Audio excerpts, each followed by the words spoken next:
Let's start off with what's happening in terms of the forex market and the naira at 156 naira, 10 kobo. It's looking a bit weaker. What do you attribute that to? Oh, thank you very much, Lerato, for having me today in your regional roundup. There has been an increased pressure on naira since the beginning of the year.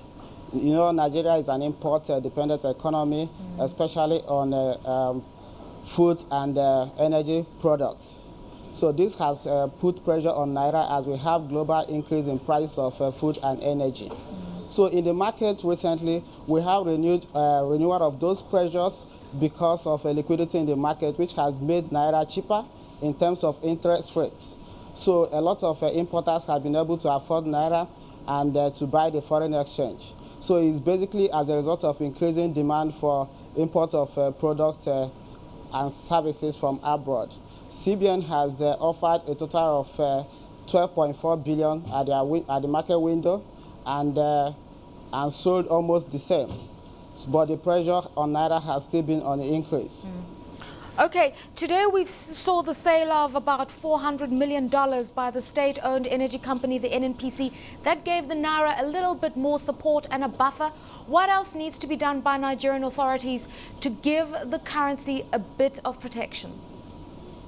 Yes, what Nigerian government or regulatory bodies can do a lot of things to give value to naira. And one of the key things they can do to do that is to increase supply and restore the confidence of the buyers that naira will be stable on the long run.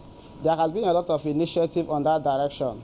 The government has introduced the FX forward, which was basically to ensure foreign exchange stability in the market. So if they continue to do that by introduction of more product in the market, I can assure you that the foreign exchange outlook for Nigerian economy will be very stable.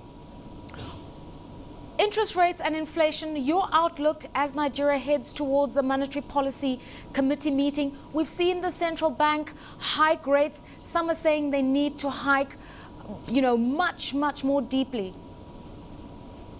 Yes. Recently, Nigeria has been under pressure in terms of inflation. There have been a lot of reasons for that.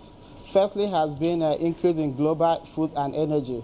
And secondly, on the domestic scene, we have had the expansionary fiscal spending, especially before the election. So all those things has increased a lot of pressure to the Nigerian economy in terms of inflation.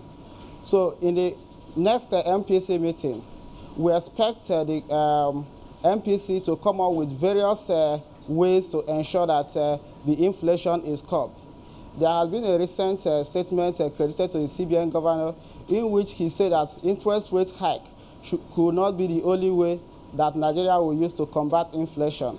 So we expect them strongly to come with other ways apart from interest rate hike.